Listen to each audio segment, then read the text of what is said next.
Well, good morning, everybody. Thanks for joining me again here this morning. We have a fun and eventful show. It's a beautiful morning here in Wisconsin, looking out at the sun. Just excited about everything that's going to go on today. So let's just go ahead and get started. I'm going to, of course, text out a good morning to everyone that's tuned in. And, don't hesitate to text back on the chat line that's open. Comment down in the comment section. Of course, subscribe, like, all those wonderful things we do on YouTube, and help get the message out. It looks like it's pretty bright here this morning. Let me fix my lighting a little bit.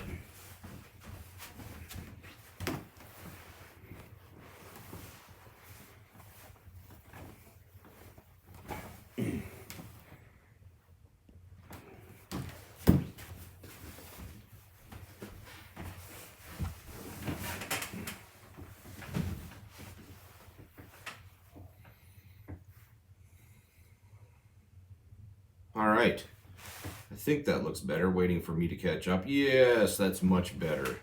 All right, this morning we're just going to kind of catch up again on the case count for the coronavirus. So right now on the CDC page, and like I said, it's down in the links if you want to check it out yourselves. But the CDC right now is totally, reporting that we have total cases of 374,329, total deaths at 12,064. And again, we want to go and I want to continue to show this information related to the chart as we talked about yesterday, and you can see in the show as we reproduced it, and is available on the channel. We're still continuing to see a flattening or general trend down, not anywhere steep trend down. We did have a dip those couple of days, and then it looks like it jumped up a little bit, but it didn't jump up higher than it's been. So we'll continue to monitor that, but we should still take positive the fact that it's starting to flatten out, and it was flattening out even before we took the measures that they have here in the state of Wisconsin, along with many other states. And of course, hey, if you were excited or not excited about the election yesterday, for people from Wisconsin watching, put down a comment, vet in on how you thought the elections went. I was happy with the fact that they left it alone. People could get out and vote, and take precautions, just like if they have the flu, and get out there. And I know at the polling place here in the village of Castle, I went up and someone actually came out and took my ballot. So there were lots of things you could do to help, do your social distancing, just like you've been doing for the flu. So I think we're all doing a good job that way, man. So this morning, we have very big names on YouTube, out in the communities around the world, around the country, that provide shows and do the same thing that I'm doing.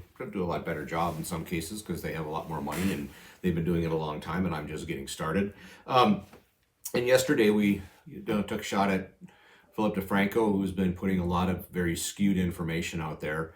Today we're going to visit about Ben Shapiro. Ben Shapiro, in a lot of cases, I agree with things that he's saying. In other cases, I don't. And right now, my problem with the way Ben's presenting the information is he's not taking a position one way or the other. And we'll see a little bit of that today.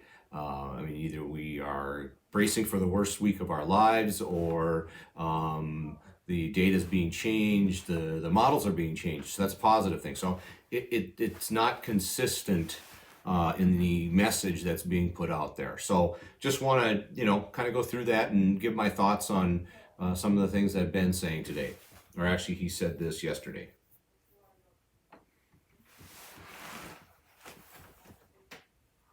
Brutal week of coronavirus numbers. Doctors and politicians bat around solutions, and President Trump and Joe Biden go at it. I'm Ben Shapiro. This is Hang on just a quick second.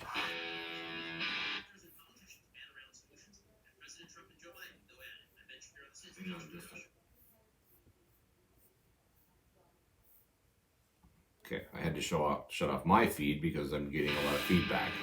So here we go.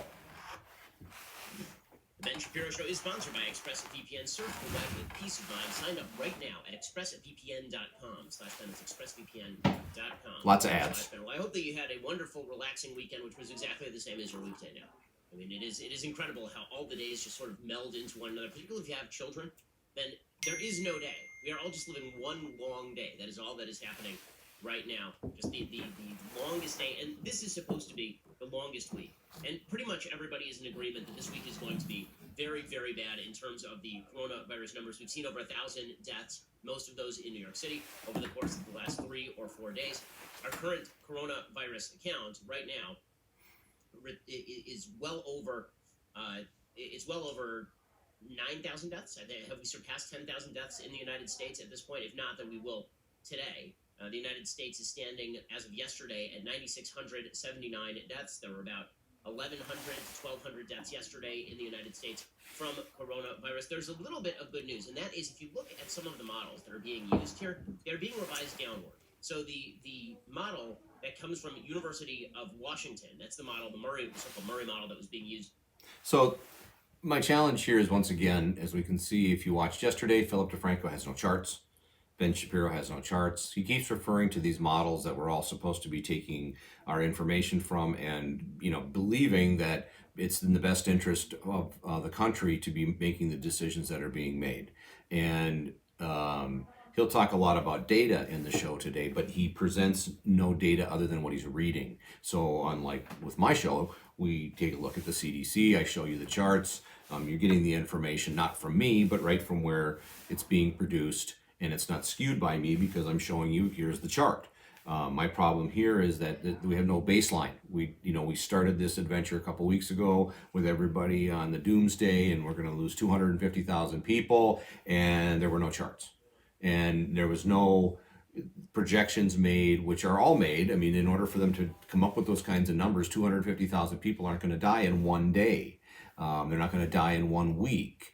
I mean, they would have to actually show us the chart that shows how long they're saying it's going to take to get to 250,000 deaths.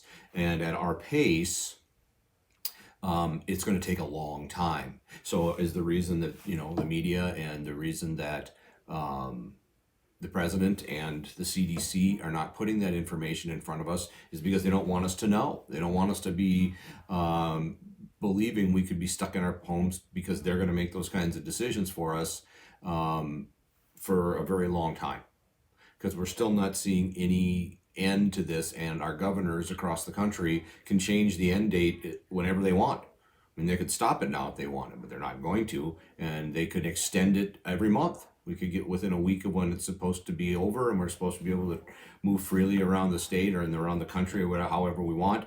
But I would imagine within that week, especially the way Governor Evers has been operating, within a few days of when it's supposed to be end, we'll have some other ridiculous decision. So let's just keep listening here. By the White House. That model has now been revised up in terms of peak and down in terms of duration, which is overall not a horrible thing, given the fact that they've actually lowered their death estimate fairly tremendously over the last 4 days. Last week, I read to you from the model, they said there were going to be about 94,000 deaths in the United States by August 1st, 2020. Now they are suggesting there will be 82,000 COVID-19 deaths by August 4th, 2020. Now, what's amazing about that modeling is which factors are changing, right? What exactly is changing? It's hard to tell. So it is not that people are staying home more. That was already taken into account in the model. So what it is suggesting is that it's raging like wildfire where it's raging, and then after that, it stops raging. And this is the estimate that is being put forward, not by me, but by a scientist over at East Anglia University. He's suggesting that people have been underestimating how fast this thing is going to burn, and the good news on that is that you're going to see it burn out more quickly. According to the scientist at East Anglia University, which, by the way, University of East Anglia in Britain is one of the places that the left loves to cite with regard to climate change models. So this is not some fly-by-night organization. They say many of the models being used to forecast the COVID-19 epidemic give poor predictions of both the epidemic's peak and its duration, according to an academic at the University of East Anglia. Comparison of a new approach with a published model of COVID-19 in Wuhan before isolation and social distancing measures were imposed shows that the standard model underestimates the peak infection rate by a factor of 3, meaning it will be 3 times higher, and substantially overestimates how long the epidemic will continue after the peak. In other words, it rages through the population, and then it seems to sort of stop. And that is why you are seeing the models change in real time. The model that's being used, the Murray model, has been wrong on a wide variety of bases. So, for example, as of yesterday, so yesterday was what, April 6th? So yesterday, they were expecting there would be 98,000 beds across the United States that would be needed, hospital beds needed, from COVID-19. The same day, the estimate that was being put forward by the CDC was somewhere on the order of 40,000 beds. So the number of beds estimated was actually significantly lower than the number of beds that actually were needed. I mean, the number estimated was much higher than the number that were actually needed. When it came to ICU beds, as of yesterday, the IMHE study from University of Washington was suggesting that there would be 19,316 beds needed. That was as of yesterday. But the number of people who are actually in critical condition, according to the Johns Hopkins statistics, the number of people in critical in the United States is significantly lower than that. The number of critical is like 80. So it's important to note once again that he's citing data that, of course, looks really bad. I mean, on its face, the numbers he's citing in terms of what ICU demands will be, how many people will need hospital beds, that's great. I mean, if they're trying to project a model, which the models haven't been correct yet, but in turn, he's not saying, okay, so, as a mathematician, you'd look at it and say, okay, so you're going to get this many beds, this many days, here's the curve. Where's our baseline? How many beds do we have? Where are these spikes going to be located? All of these different questions that should be asked and should be built into the trend so that you can show, okay, we've got this much capacity, we're going to be over capacity by this much for this long, and then we can try to accommodate that. Instead, they're just punishing the country and making us believe that it's going to be so bad that we're all just like sheep hanging around sitting in our homes. And there is a drug out there. We talked about the drug yesterday, and we need to get off our butts and call our legislatures and say, hey man, you need to get this thing released. We need to have access to it so we can nip this in the bud, so when you get it, you go take that drug and you're better. But it just doesn't seem like we are following what they're trying to project here. Again, if you take this back and compare it to the flu numbers, we're not even close yet in the United States to the total deaths that would occur in the flu season. When we get close to 32,000 deaths, I'll be more willing to say that, but we don't shut down the country. So I would think if we were going to be approaching 64,000 deaths during the season, maybe we should take some stronger social distancing. If we were going to actually have 150,000 deaths, then yeah, maybe we should have people trying to work from home. There would be more of a staged approach versus, oh my God, the whole world's going to end. We're all hiding in our houses. This isn't good for the country. It's not good for the economy. And I've been through this once already in my life in terms of just totally decimating everything you work for. And I really just am not interested in doing it again for no good reason. And I'm sorry if this is hard to swallow, but the data they're presenting does not support the decisions that are being made. 100. So you assume that most of the people in critical, virtually all of them, presumably, are on intubators, are on ventilators. They're intubated for ventilators. The number of people in critical right now is 8,700. So that is an order of 2 lower than the number of people who are expected to be on ventilators if we are getting complete information. So that doesn't suggest that this thing isn't really virulent and really terrible. It does suggest that these models are going to be constantly updated, and they need to be constantly updated, because the fact is that if they're not constantly updated, then they're getting it wrong. That's not a problem with how the models work. It is a problem with taking... And we talked about that yesterday. The data is not showing the flattening. The data is not showing the potential trend to go down. It's not showing the death being reduced. I mean, we don't know. I mean, one of the basic premises in computer science is garbage in, garbage out.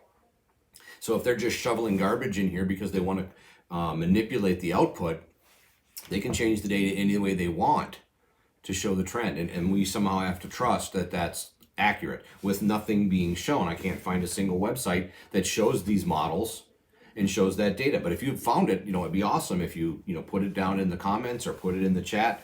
And at least then I could go get that data, and it would help me to present that data each day. So if you have had a chance to find that data or find charts related to the models, boy, I'd really appreciate it if you would share that with us. So let's keep going here. Also complete face value, which is what I was saying. What's wrong with socks? Oh, there's an ad. Yeah, you stuck, are ya? Getting stuck sucks. At HostGator, you can get the website you need for where you're at or where you're going. Start with last week, as of Friday, that nobody was giving the inputs, nobody was giving the outputs, nobody was giving the amount of time, nobody was explaining whether there was going to be a second wave in the fall. If there is going to be a second wave in the fall, how is that going to be prevented? If there's going to be a second wave in the fall, maybe the best thing that we can do is just increase the number of ICU beds and ventilators, and then put everybody who's over the age of 65 or with a pre-existing health condition under warning, and say to them, you need to basically stay indoors. By the way, by the data, the number... So again, we do this every flu season.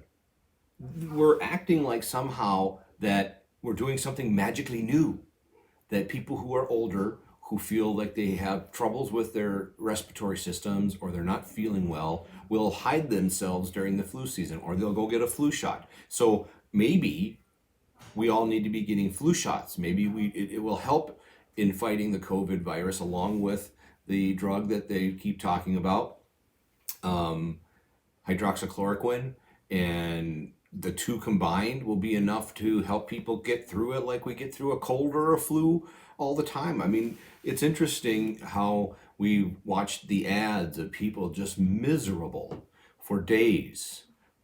Miserable. I mean, can't hardly breathe.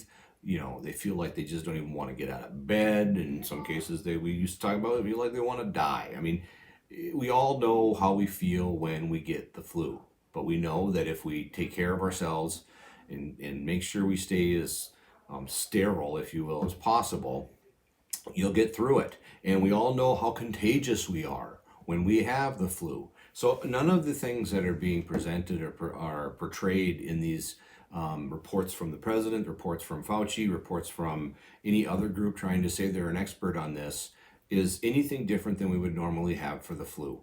And they're not showing the charts, and they're just starting to come out with the information saying the COVID virus, coronavirus, is Wuhan virus, is the same in some cases as the influenza outbreaks, and that it really affects the older people and the older population because they have a harder time dealing with respiratory illness, and that's just a fact of life.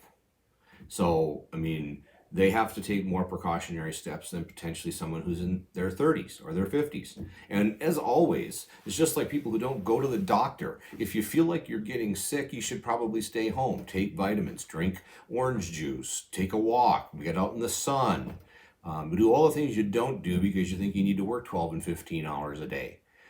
You've got to build up your immune system to fight it. So in the cold and flu seasons, you should be making sure, like right now, getting outside, getting some sun, take a little more vitamin C, either by drinking some orange juice or taking actual vitamins. I mean, if you don't take the necessary steps to build up your immunity to be able to fight off what's coming, then I'm sorry, then you probably are going to get what you get. It's just no different than prepping your yard for get ready for the winter.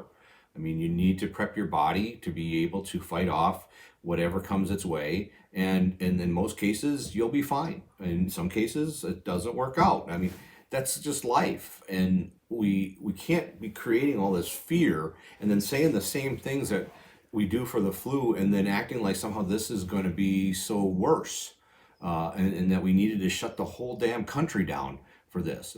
It's ridiculous. The people who are dying are still largely over the age of 65. We don't have an average age from the CDC. We do know that virtually over everybody 65 hospitalized has a pre-existing condition, and nearly everybody who's dying has some sort of pre-existing condition. One of the problems is the government has not been forthcoming with the data as to what the average age of people are. What are their actual pre-existing health conditions? Right, this is a question I get a lot. See, and Ben and I agree on this. I mean, he's saying the same thing I am here. Does that count as a pre-existing health condition? Or if I have sleep apnea, is that a pre-existing health? Like, what exactly is a pre-existing health condition? There are certain pre-existing health conditions that are more likely to land you in the hospital. If you got a kidney condition, for example, that is much more likely to land you in the hospital if you have a pre-existing lung condition, or if you have asthma, or if you have lung cancer or something, if you have an immunological problem, that's more likely to land you in the hospital. But the government has not been supremely forthcoming with all of this. So there's a lot of play in the stats. And I want to get back to this because this really is the point. We cannot plan toward the future until we have the stats, until we have the data. And this has led to this really interesting philosophical and political impasse. But see, that means we made decisions without data. That means we made knee-jerk, fear-driven decisions, which is the worst way to make decisions on the history of any business, any government, anything. I mean, when we make decisions based on fear, they're generally bad. When we make calculated decisions, when we look at all of the factors that are involved and weigh that against what we do going backwards to what we want to try to do going forwards, then we make better decisions, better informed decisions. We have real data that's meaningful and is truthful, and people can make better choices. I mean, Philip DeFranco, as much as I really don't agree with that guy, he said one right thing is that the truth isn't as popular as the drama. Everybody just thrives on drama. So you got plenty of drama here, you know? I mean, besides the fact you're stuck in your house, you don't got a job, or you're home from your job, or you have reduced hours, and you're trying to figure out how you're going to pay your mortgage. I don't think we need that kind of drama.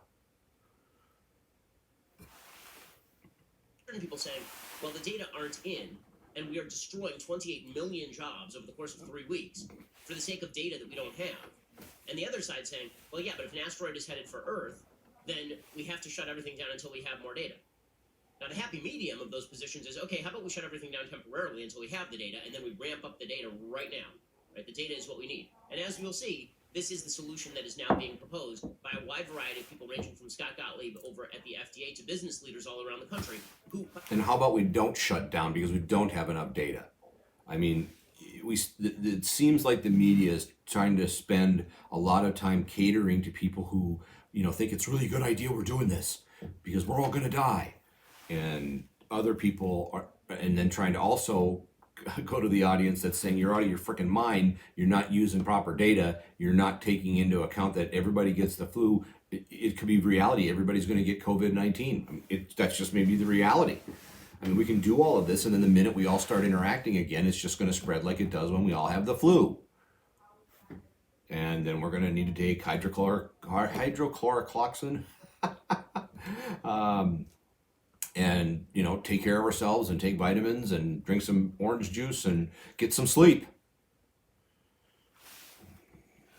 If they're so selfish, why are they so eager to save 40,000 jobs, 100,000 jobs, 120,000? Oh, and he's trying to say how great businesses are. The people who are the most active in this sphere in terms of public health and testing are the people running major corporations that employ. You know, remember, everybody like Ben Shapiro and Philip DeFranco are still getting checks.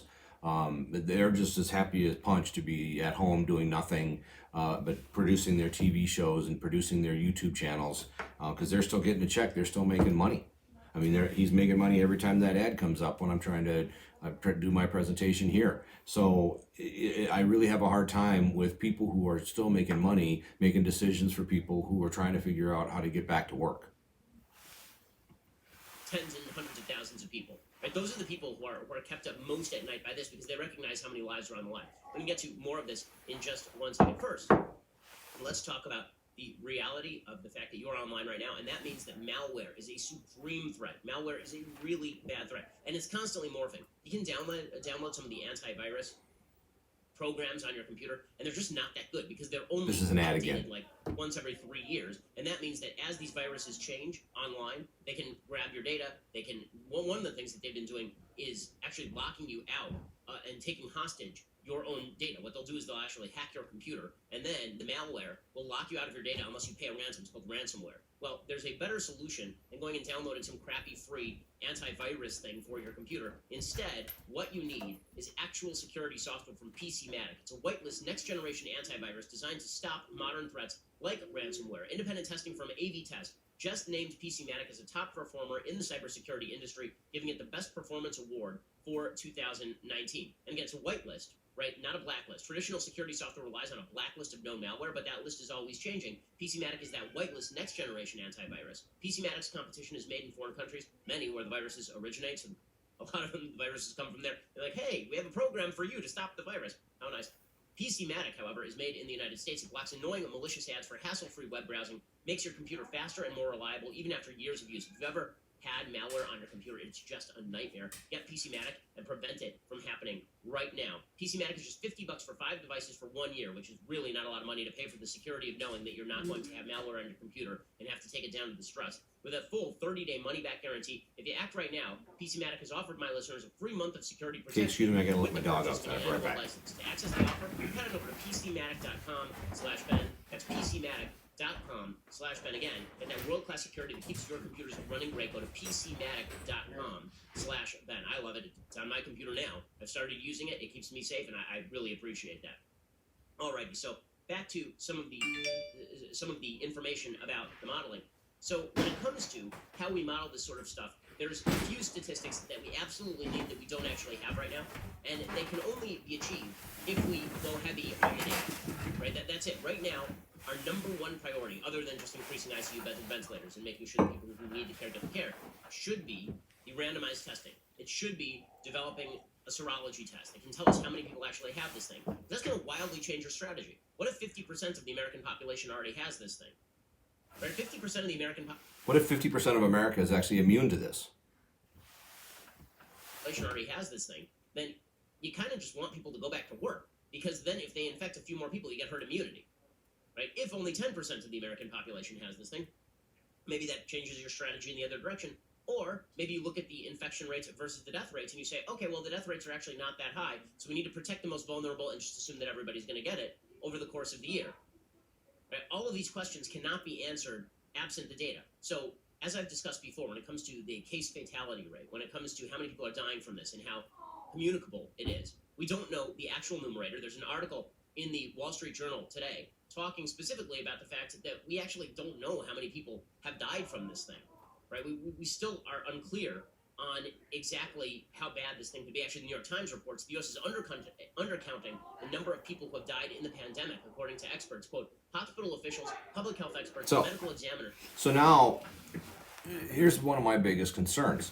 The data is starting to trend to be flat or going down. So now, in order to sensationalize it again, or to create this fear again, we are now saying that we're not reporting all of the information. So that's somehow how we're going to say it's still a problem. And I have a real hard time when it's always changing, always moving. There's no consistency to the message. The message just simply mutates to continue to try to keep it to be some kind of sensationalized news information. And as long as you're getting this and as long as you're watching this, the information then makes you agree with decisions that are being made on ideas that just don't make any sense at all. So you're telling me since February we haven't been putting in all of the data, and that's ridiculous. Either we were doing the data correctly or we weren't. And if we weren't doing it, why did we make the decision to shut down the country? I mean, the anomalies in this whole process just go on and on and on and on. Official tallies of Americans said to have died in the pandemic do not capture the overall number of virus-related deaths, leaving the public with a limited understanding of the outbreak's true toll. Limited resources and a patchwork of decision-making from one state or county to the next have contributed to the undercount. With no uniform system for reporting coronavirus-related deaths in the United States and a continuing shortage of tests, some states and counties have improvised, obfuscated, and at times backtracked in counting the dead. Adding to the complications, different jurisdictions are using distinct standards for attributing a death to the coronavirus, and in some cases, relying on techniques that would lower the overall count of fatalities. So people are dying, we're not actually testing them after they are dead. Also, it's possible that we misidentified some people as having influenza or having pneumonia. At the same time, it's possible that we're reclassifying in the other direction. People who normally died of the flu, for example, do you classify them if they're 85 and they died after acquiring pneumonia after having the flu? Did they die of pneumonia, the flu, or old age? Right? How you classify deaths actually makes a fairly large-scale difference in what these numbers look like. Right? If somebody is 91 and they pass away from shortness of breath, and then afterward they are tested for coronavirus, did they die from coronavirus, or did they die of the fact that they were extremely vulnerable to begin with? Now, normally, we wouldn't bother testing those people, but right now we are testing. So it's possible that we are undercounting. It's also possible that we are overcounting by comparison with past death rates, meaning that, yeah, people are dying of coronavirus, but we're being very meticulous and overly meticulous, maybe, in how we count the coronavirus deaths as compared to past countings of deaths. Right? So the numerator is in controversy when we talk about how many people have actually died. Then you have to worry about the denominator, and that's the one I've been focused on. How do we know how many people have been infected? Right? You are seeing the case fatality rate. And the case fatality rate is how many people who are diagnosed with having this thing die. And right now in the United States, the case fatality rate, as of over the weekend, was something we have like 9,600 people who have died in the United States, and we have, as a total number of infections, total cases, 338,899. So just typing this into the computer, what you get is 338,000. Basically, the case fatality rate in the United States is somewhere in the order of 2.5%, which sounds super duper high. The problem is a lot of people are asymptomatic. A lot of people are not coming into the hospital. The people who are coming in for the testing are the people with the most severe symptoms. So what exactly is the case fatality rate? Case fatality rate is a bad measure. In fact, number of cases identified is a bad measure. Hospitalizations is a better measure because it actually means an actual hard fact, how many people are going to the hospital. But the denominator... So what's really important about that is that as we monitor the flu, we don't have a test for the flu. So when you get the flu or a cold and you report that and you call your doctor and your doctor says, well, you should just ride it out. If you get worse or you have a hard time breathing, give me a call and we'll get you in here and we'll make sure you don't have bronchitis or you're not, having the onset of pneumonia and things of that nature. And then that data gets reported back to the CDC, but there's no specific test you're taking to say you have the flu. There's no specific test you're taking to say you have a cold. Yet we're relying on a test versus someone just calling in saying, hey, I'm not feeling well. Well, that means you have any gamut of symptoms and you have any varied chances for different types of things that would make you sick. You have the flu, you have the cold, now you have COVID-19. Do you have H1N1? I mean, if we're not testing every year for all of these viruses, there is absolutely no way to populate any data other than you're sick. So it's exactly right. The reason that the mortality rate right now is totally skewed is that the data saying, hey, I don't feel good is not put in to the population that is getting the virus, just like the flu. And if we were populating that data, we might be showing 10 million people who this has come in contact with. They don't feel good, but they get better. And when somehow we can't figure that out. And then we got to make all these excuses. And then everybody's concerned about a second wave. The only reason everybody's concerned about a second wave is because somehow everybody will do the same thing they did this time. And the country will not be able to take doing this again in the fall. Question. So the numerator, how many people dead, is in question. The denominator, how many people actually have this thing, is in question.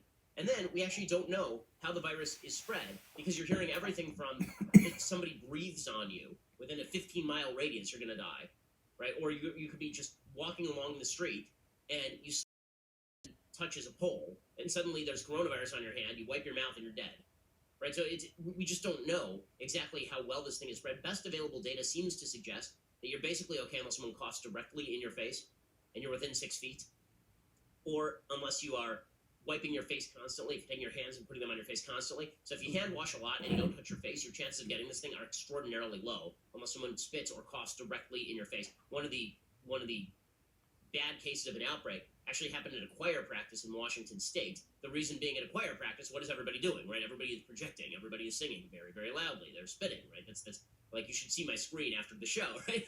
there's a lot of saliva on the screen because when you project over the course of 3 hours, what you end up with is having to wipe down your screen. Well, if you're singing in a crowded area, that's probably so. All of this will lead to better methods, but what we need right now is knowing exactly how this is done. First of all, better reporting methods from the states and locality. We need to know how many people are actually dead of coronavirus and how those numbers are reached. We have to fix the denominator, right? We now have apparently approved and verified antibody tests. We could get randomized antibody tests, and that would tell you how many people have already had it. Right? So if you combined antibody tests with the actual coronavirus test and you did it in a randomized sample size, you could actually tell how fast this thing is spreading, particularly in urban areas. And they're saying these antibody... But that costs money. And the government's not going to do it because it's not going to support their current decision making. Even though the state of Wisconsin, for example, could make a decision and do something different, they could go ahead and pay for all that antibody testing and figure out just how many people have it or had it and got better and didn't have any symptoms. I mean, in order to analyze a population, you have to have the entire population. You have to have everybody from those who had it, didn't get it, had it, didn't get it, didn't give it to anybody, had it, didn't get it, and passed it on to other people. And they were a carrier and they infected people.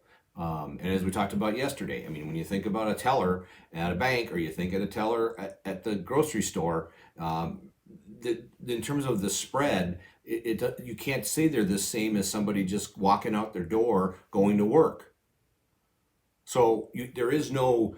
This RO idea just doesn't make any sense because you're going to have people who are in higher density areas of work and contact with people, and passing money back and forth is the number one way we get viruses.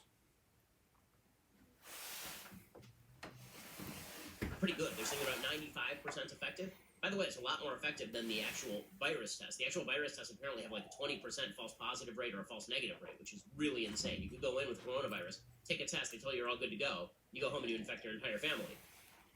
So that would tell you exactly, once you have the denominator number, then you can actually tell what are the hospitalization rates versus the overall number. And it's based on that number that people are now making projections as to how many ICU beds and ventilators are going to be needed. Right? Let's say right now that Governor Cuomo in New York, is saying that he needs 30,000 ventilators, right? That he desperately needs 30,000 ventilators, and he is calculating that by looking at the case fatality rate, and he's saying that's the entirety of everybody who's been infected. So you have 300. Let's say that in New York State we have.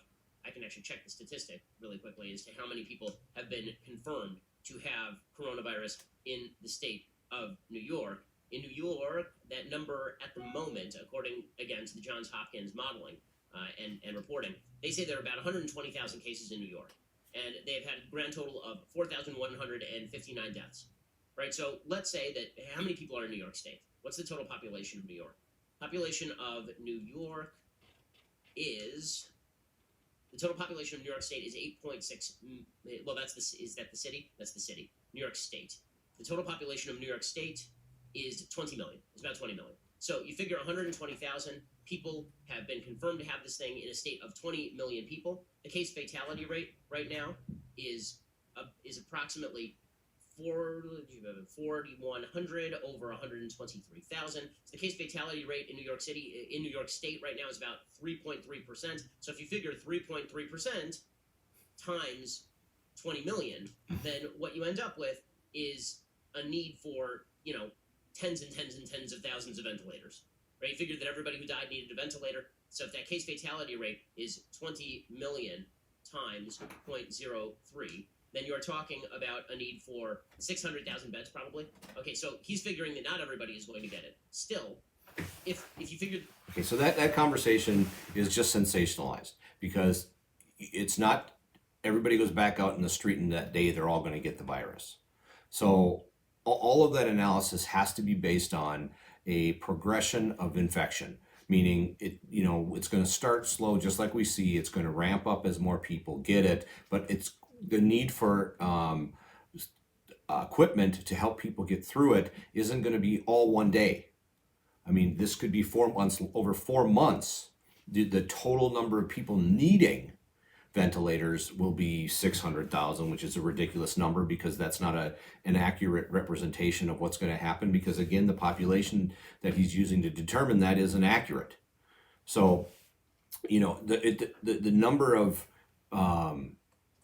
respirators that they're going to need is going to be based on the progression of infection to people who are getting sick and how long it takes when people drop off, because they don't need it the whole time they're sick. So they're going to get sick and then they're going to get worse. Then they're going to need the ventilator until they get better, or unfortunately until they pass away. And then they're going to get off the ventilator and then it's going to go to someone else because they're getting better.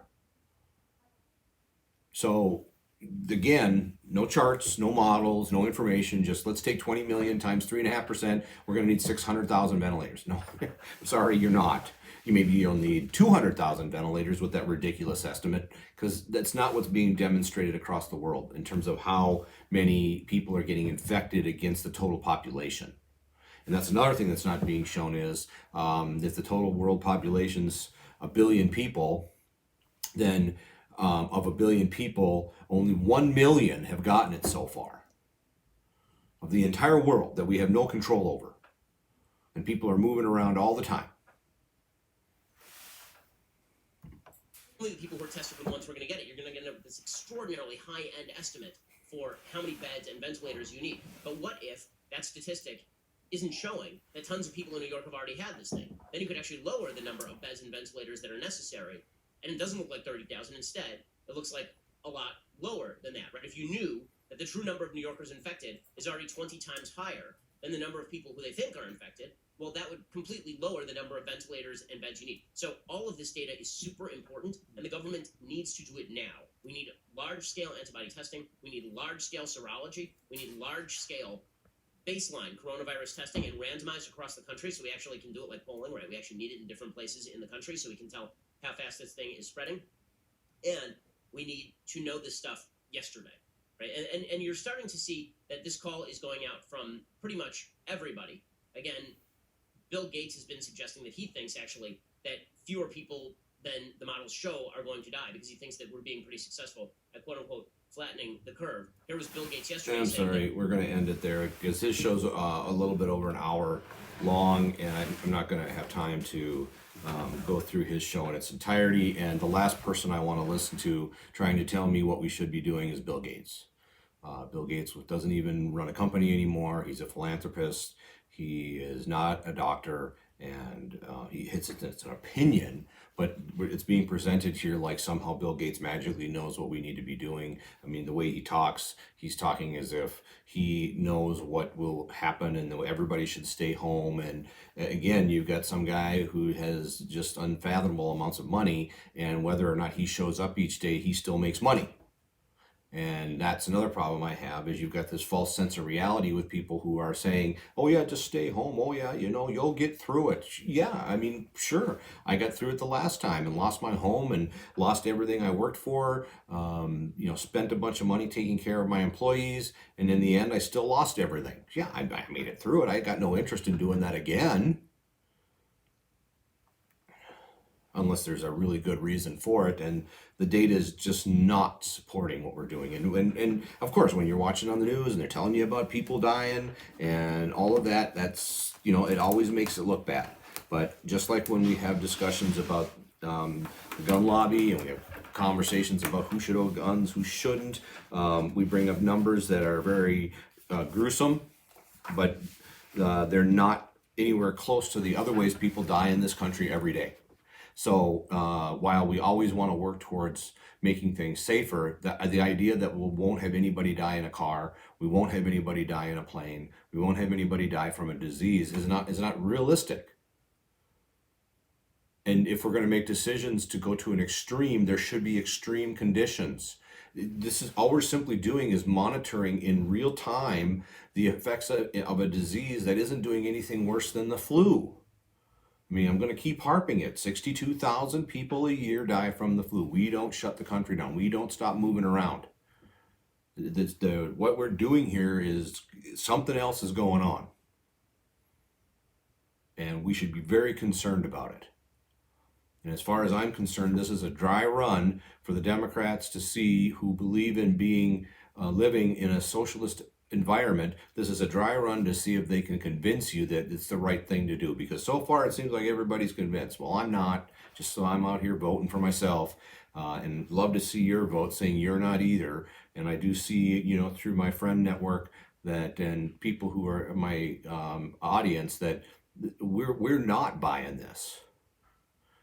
So, like always, thank you for staying with me this far in the show. Please subscribe, please like the video, please share this video with all of your friends. I mean, That's how the message gets out there. And again, they don't have to agree with what I'm saying. It's just more data. And I'm trying to get as much data as I can in front of everybody so that they can make real decisions and then vet in, because you got to call your legislator. We're going to make a call here in a minute, see if we can get Scott Fitzgerald again, which I don't think we're going to, because they just decided to stop answering or talking to anybody. But if we don't take action, and if we don't spend the time to contact the people who are supposed to be making decisions to help us and take care of us, they'll just do whatever they want. So, and this year is a bad year to be doing this, because I know I'm not going to be voting for people who do nothing, number one, and number two, do things that are inconsistent with the data and have a negative impact on me. I don't want people like that making decisions. I can guarantee you that I'll do everything in my power to make sure Governor Evers never gets in office again. I will get this information, and I'm hoping these videos will be out in front of voters for a very long time, and that I do not want a governor who makes decisions like this without including the legislature, and you should want the legislature to vote so that they have to take a position on it. Right now they've got it out. I haven't voted on it. Nobody's presented anything. We haven't done anything. So let's see if we can get a hold of Senator Fitzgerald here this morning.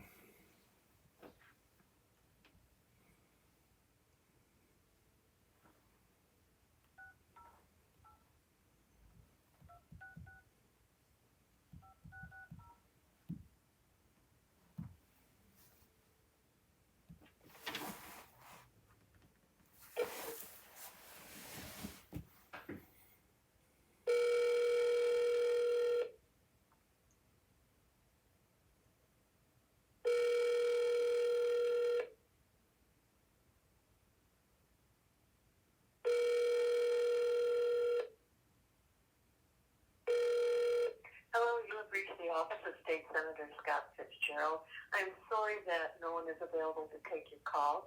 Please leave your name, phone number, time you called, and a brief message, and we will return your call just as soon as possible. Again, thanks for calling. You cannot record a message for this mailbox is full. So there you go. Once again, Scott Fitzgerald's not answering the phone and not checking his voicemail. That's always great to know.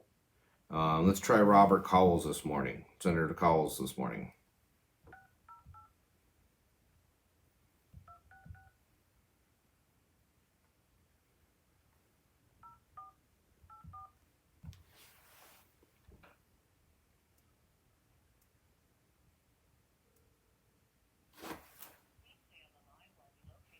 You are trying to reach.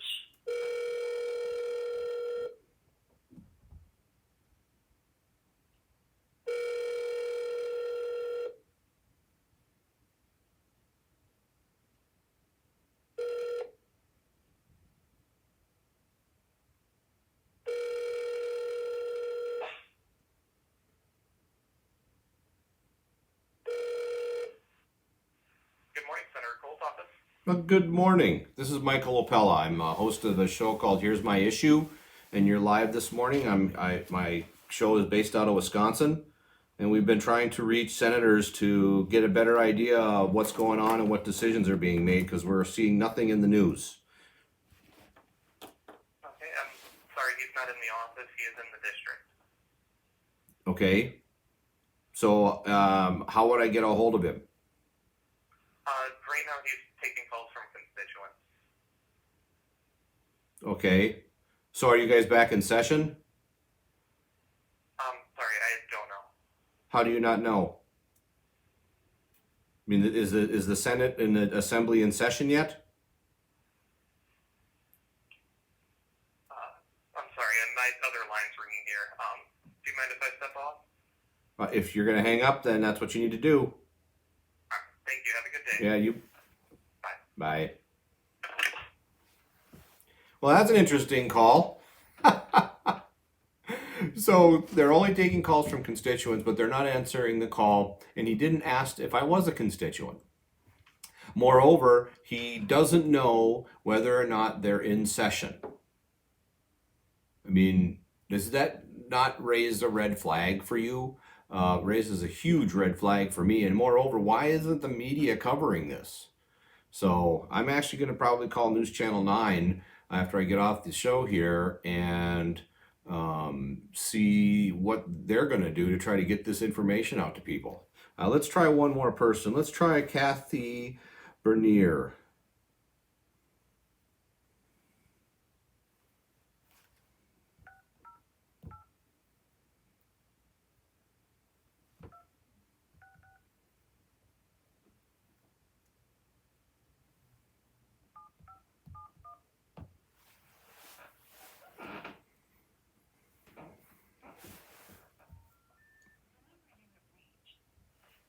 Zero 8-266-757-1 has been disconnected. For directory assistance information, you may dial 411 or your directory I think I service dialed that provider. wrong.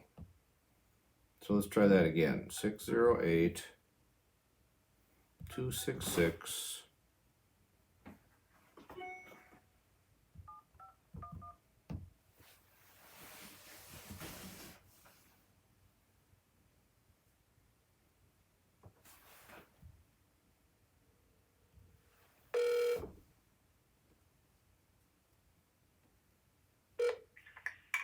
Good morning, Senator Bernier's office. Hi, this is Michael OPELA. I'm the host of a show called Here's My Issue. We're live right now, and I'm trying to reach some senators to talk about why we're not in session. Well, the senator is actually in district, and actually they're working on legislation. So they can be in session, and first of all, there's all kinds of logistics that have to come together. Well, I'm pretty familiar with it. It's going to take some So I'm logistics. not going to answer for you. Did you want to talk to the senator directly? Or... Yeah. Okay, well, I can, if you give me all your information, I can pass that on to her. Okay. My information again is my name is Michael OPELA. Michael? OPELA, O-P-E-L-A. O-P-E-L-A, okay. And I host a show called Here's My Issue.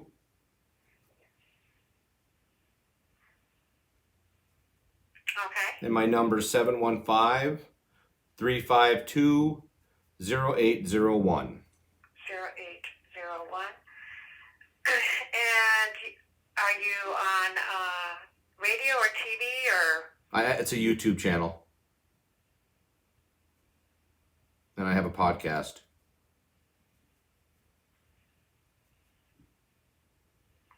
I don't know if she might be meeting. I don't have any idea. What her schedule is totally today. So I do know they're working on legislation. So Michael OPELA, you're with a YouTube channel, and are you in district? In which Where are you located? I live in Edgar, Wisconsin. And I'm a Republican, and I'm trying to get an answer from the people who are in the Assembly and in the Senate who are also Republicans. So I'm not really calling just because I'm in the district. I'm calling to find out what's going on. Well, I do know that they are working on legislation. And the process is that we had to wait till what came down from the federal government, and then each state department took a look at what they were getting from the federal government, and then they needed to look at what their policies and procedures are and what needed to be changed legally. So that all had to come together, and that went to the legislation, but then it had to go to all our drafters to draft it up. So between all the attorneys and understanding the impacts of everything and getting 132 people together in a time where it's difficult to get together, it's been a little more challenging. Because it's not like they can just come down here to the Capitol and have a meeting. So I know the Senate has laptops, and they've been virtually connected. They just did a test run the end of last week. The Assembly doesn't have that ability yet. Well, I can appreciate all that, but in the meantime, all of us who are being impacted by the decisions that are being made by one person are waiting for a response. And weeks and weeks and weeks of no response isn't helping anything or anybody. Yep, understood. So I'd really like us to stop worrying about an election and to focus on the fact that the governor made a decision, but without any backing on how he was going to pay for it, and just threw it on the citizens of the state. Yep. And I don't think And he has taking the power weeks. to do that. When Well, he it- only has the power if you don't. I've talked to Senator Petrowski. He only has the power if you don't do something to bring it to light, which is you put a bill in front of him that says he can't do it anymore. So yeah, he had the power and he made a decision, but you need to put a stop to it, and you need to put a bill in front of him that he has to say no to, so that he can go to the citizens and say, oh yeah, you know what, I'm going to keep making these decisions on my own. The hell with the legislature, the hell with a due process. I'm just going to keep stomping on you all day long. So that's, my viewers are wanting to know, okay, so why isn't the legislature doing something, putting something in front of the governor that says, you need to involve us in these decisions? And and I'm just sharing with you, because I don't know if I'm ever going to hear from the senator, that in the absence of any response, people are going to make a different decision. And we're in an election year, and people make decisions to get rid of people who are in office when they fail to make a reasonable decision or don't make any decision at all. So I'm calling to find out, okay, so they're doing something. What are they doing? Are they looking at increasing unemployment? Are they looking to put a bill in front of the governor? Are they looking to, what is it we're doing? And the weeks are just ticking by. Unemployment's already out there, but all that's in place. What's in place? The unemployment's already in place. Okay, so let's talk about that for a second. The state hasn't done anything with unemployment. They're getting a subsidy from the federal government for $600 a week. And we're giving them $300 and some in addition, the state is. Okay, so understand something. The maximum secure unemployment in this state is $370 a week. Okay? The state didn't do anything. That's something we do, and the businesses pay for. We have $2 billion in our account. Right. So if you're going to put people out of work because you're making a decision to shut down the state, you probably should increase unemployment. Well, but that's fine. But if we're going to sit back and not say anything about it, then you agree with it. And then you should be then saying, okay, well, people got to survive this, and there's no jobs. So it's not like normal unemployment where I can just go out, I lost my job, I go find a new job, and I get off unemployment. So, I don't know if they're going to add, I don't know, I haven't seen it. It's just starting to come in. So, what they're working on. So I do know that they've been meeting quite a bit on the phone. It's very challenging because there's only so much money. And it's devastating. We all know that. Well, I'm going to tell you what's going to be more devastating is if we forget, or if you didn't have to be part of what occurred in 2007, 8, 9, and 10. And if we take the same approach that we did and not get the money in the hands of the citizens so they can keep their homes, so they can keep their credit, because eventually as these states and the legislatures in these states don't make a decision, the businesses and creditors will. And that you will decimate people's credit, you will take their homes again, we will decimate the value of homes and real estate, and we'll spend the next 10 years doing it again. There is no more time to wait for technology. Somebody needs to do something to push this in a direction that keeps that from happening. And all I'm saying is the viewers that watch my show and myself there's nobody doing anything. And we need leadership from our legislature, not the governor. Because that's who represents us, is like all the senators and all the assemblymen. And you can't wait weeks to come up with a response. I mean, people are tired of waiting for a response already. Yeah, but under emergency, he has the control. And we need to take it back. We need to take it back. We can't take it. We have 60 days. So May 12th, we can take it.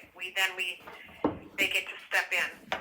That's just how the law is. Yeah, I know. It's very frustrating. And the senator, hopefully, will be able to, maybe she'll be able to connect with you, but then she can outlay the whole law.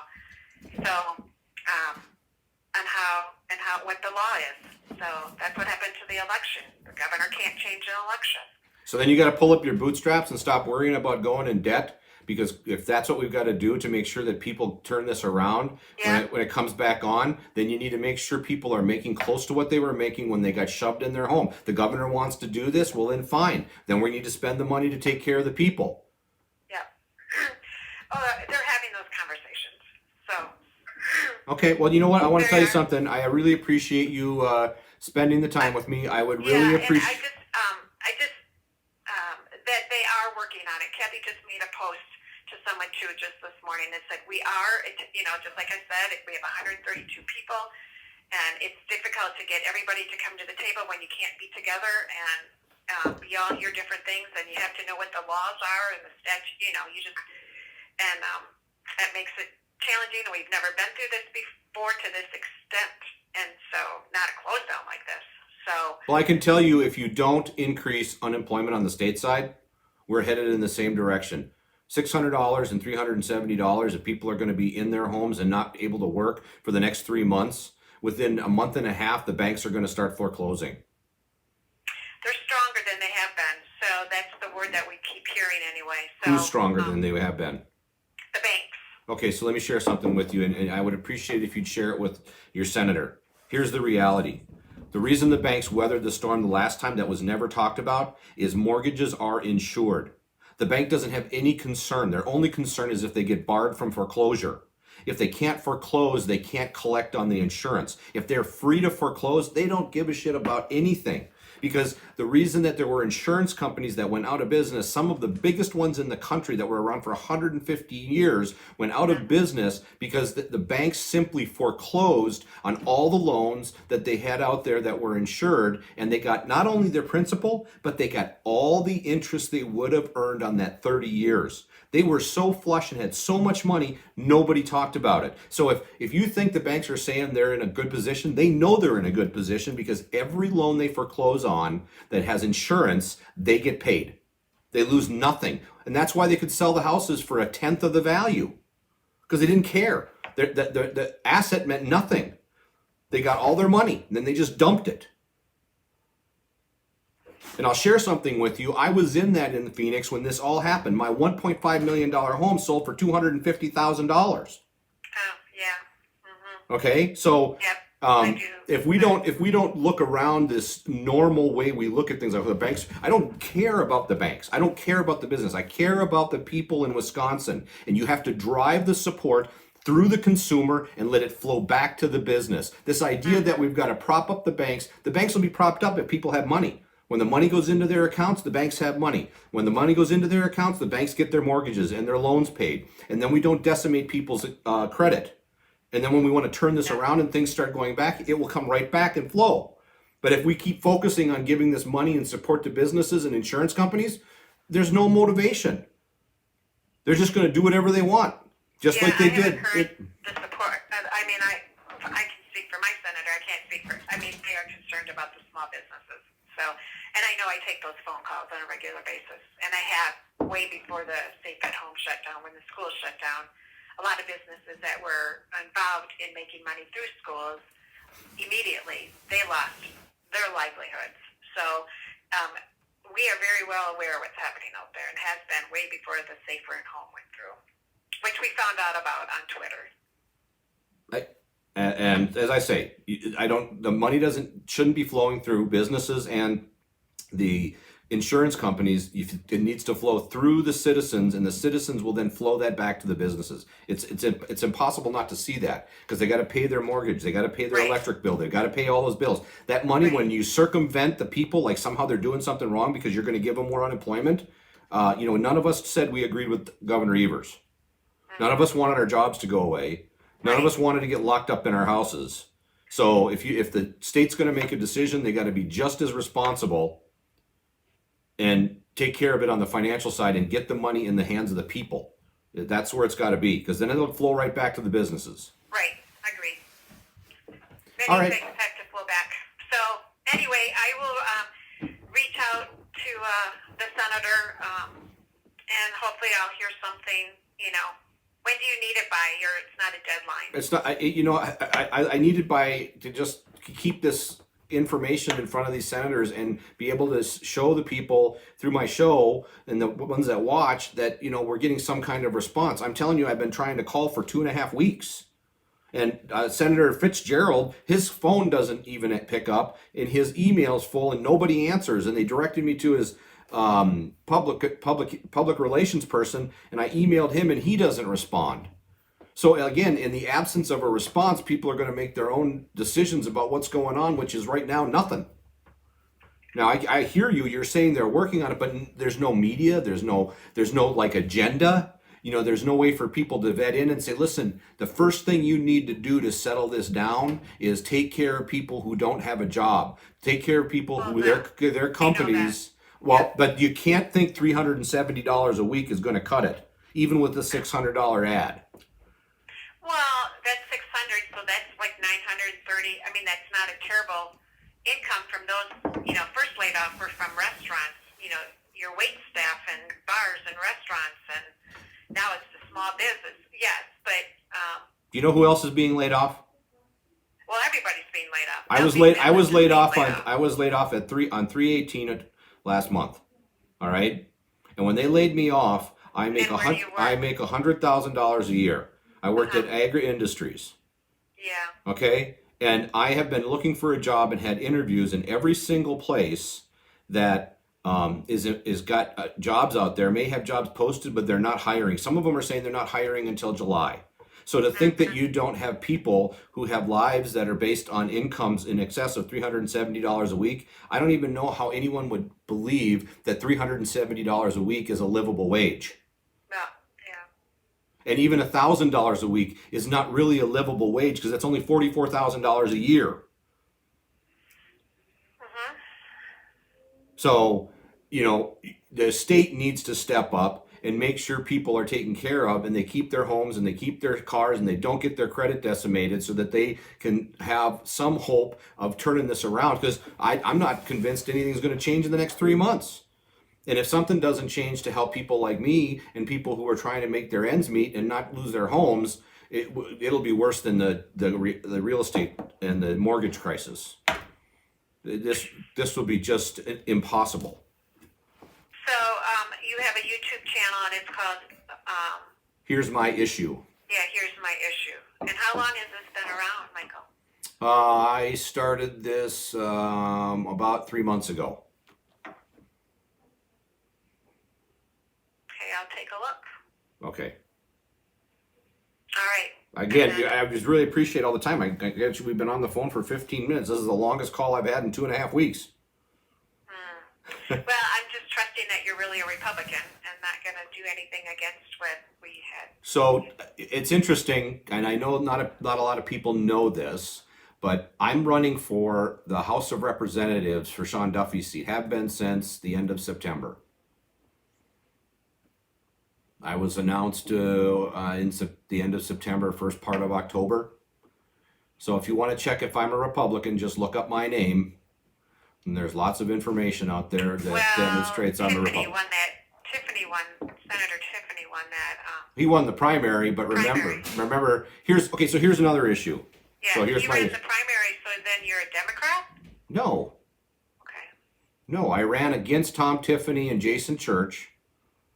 And, there is another election that's starting here in a few days that the legislature's not addressing as well. You do know that, right?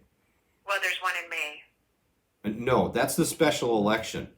The regular election started with the Iowa caucus, and on April, this is also very important because I don't think people really understand what's going to happen on April 15th.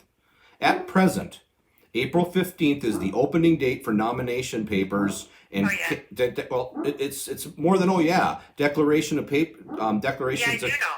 But you're going to unleash every single candidate in the state of Wisconsin and their volunteer organizations to do what? Go door to door, and we're thinking that's the right thing to do right now? I do know there's been conversation about that. So all I'm sharing they can't do it. At this point, they can't do it. Right, but you would only have 45 days on a federal side to get 1,000 signatures. It'll take all of 45 days. So the state needs to address how they're doing it. I mean, I sent a bill over at one point saying they need to, that was the bill for the unemployment, but I've been talking and tweeting saying we need to just waive the signatures because we're waiving everything else in the state and let people file their nomination papers. So just so you understand, there is a primary in August. So Tiffany's going to win on May 12th, but he's got to run again. And they got a general election. Correct. So I'm going to be running against him in the general election. And I'm waiting to hear how we're going to handle nomination papers because, again, you only have 45 days to get 1,000 signatures. Correct. And Yep, I'm very concerned on a larger scale that somebody better say something soon, or you're going to have a lot of groups who are not going to be honoring what you are trying to communicate, saying you need to stay home. They're going to be out there knocking on doors. Because we already have people meeting, and they all know they got to get signatures. Yeah, I don't. Yeah, that's the subject I can't really discuss in this building. What's that? Campaigns. Oh, I'm talking about just the legislation. I understand you don't need to, you can't talk about campaigns. I'm talking about the legislations that governs the campaigns in the state of Wisconsin. And that current law requires 1,000 signatures. And that's a state of Wisconsin law, not a federal law. I mean, nomination papers are different for every state, and they can be changed at any time. So that's what I'm talking about. We don't need to talk about Tiffany's or my campaign. I just need to know, then the citizens want to know. In Wisconsin, are they going to have a bunch of people running around trying to knock on their door? And what's the quickest way to make people sick? So, Well, I'm hoping Wisconsin is smarter than that, and so far they've proven that they are because they have been staying home, and the numbers are. The curve is. I just had a pop up, so the curves continue to slow compared to their predictions. You know, that's all we can base it on. So that's a good thing. If people are staying home, just as they've been asked to do. So we've never been in this territory before. So hopefully we'll have a vaccine soon, and drug treatments, and they've been testing for that and had some success. And, not a perfect world. well, I'm going to not. Sorry. If you want to hear my opinion on how we're handling this versus how we handle the flu, you go ahead and watch my show, because we probably will be on the phone for another half an hour if you get me going down that road. I can tell you very frankly that we are treating this far different than we treat the flu, and we're fine with 64,000 people dying a year, and we don't do anything about it.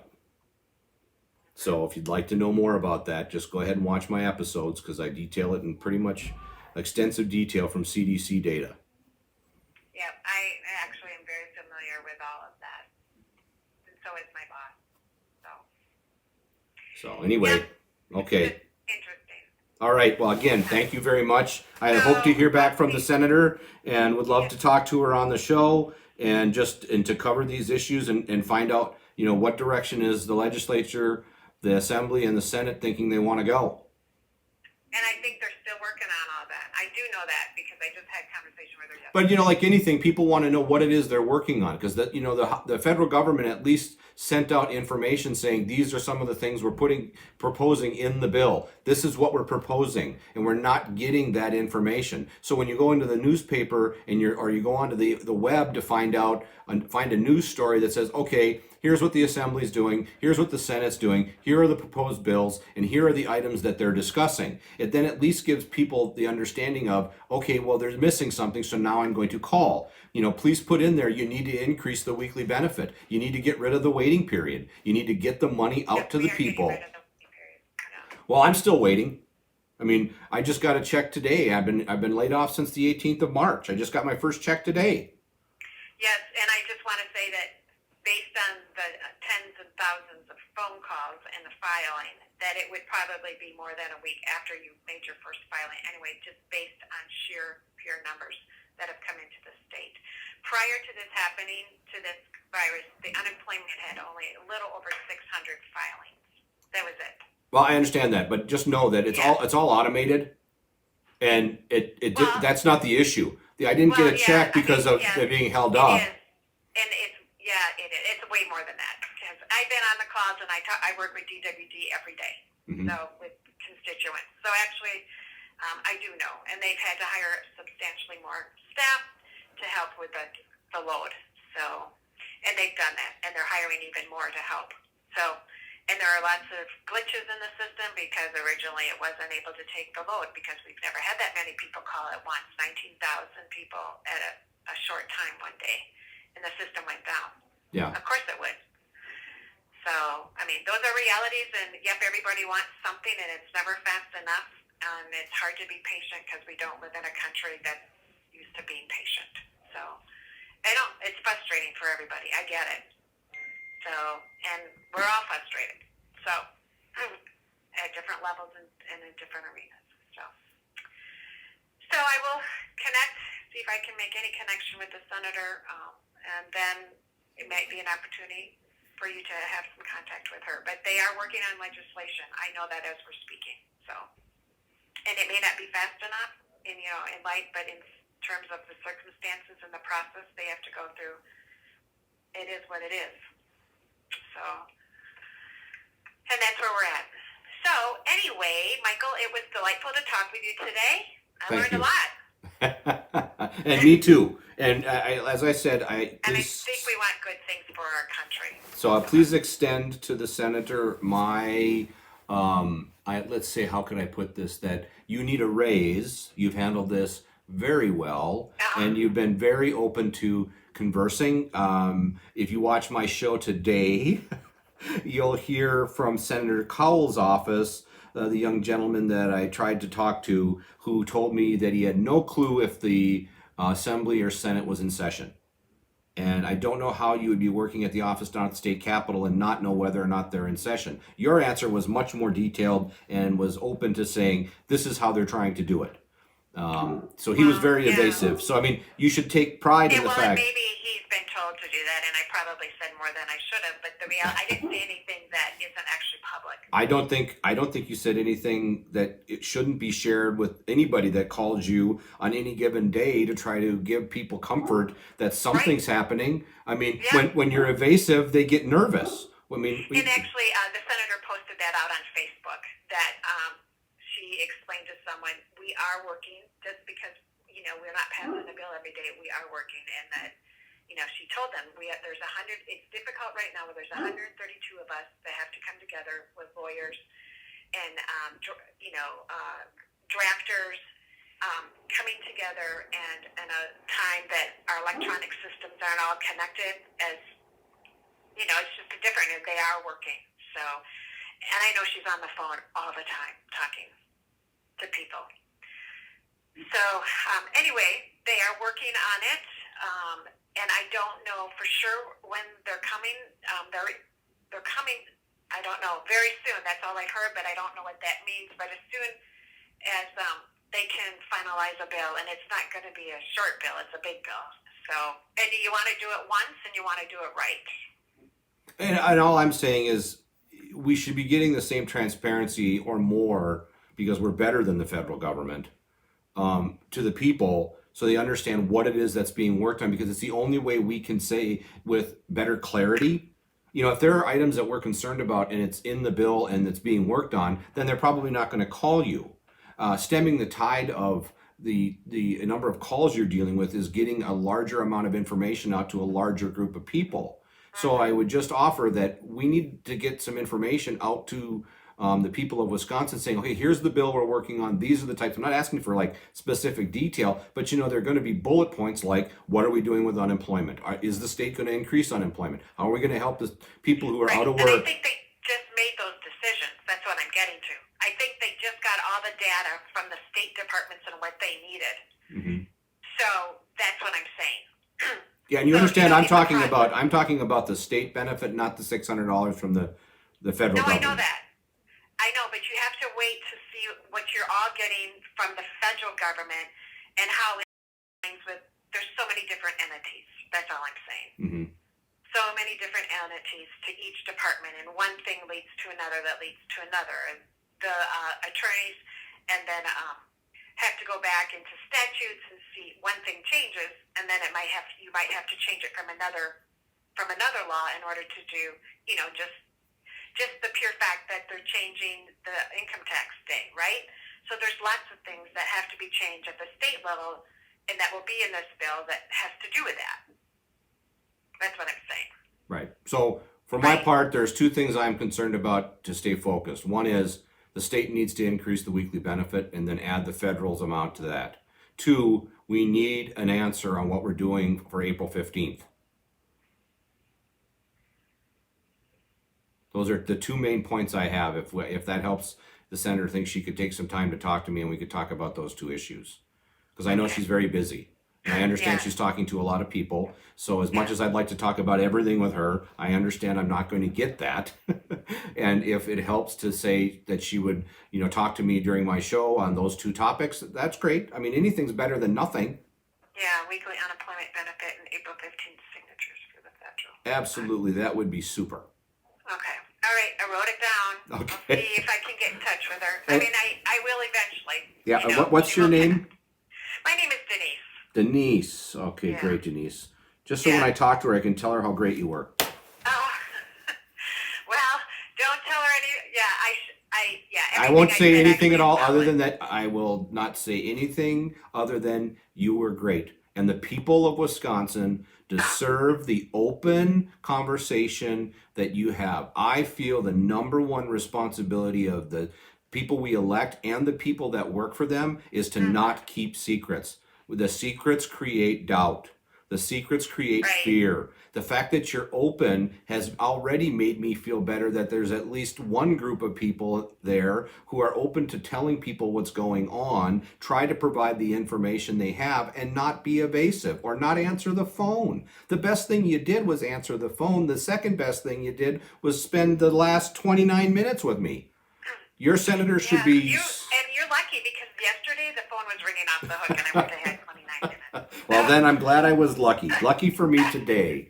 So, Yeah, but basically the bottom line is they are drafting a bill to present to bring to the, well, they can't technically bring it to the floor, but now they're virtual as of last Thursday.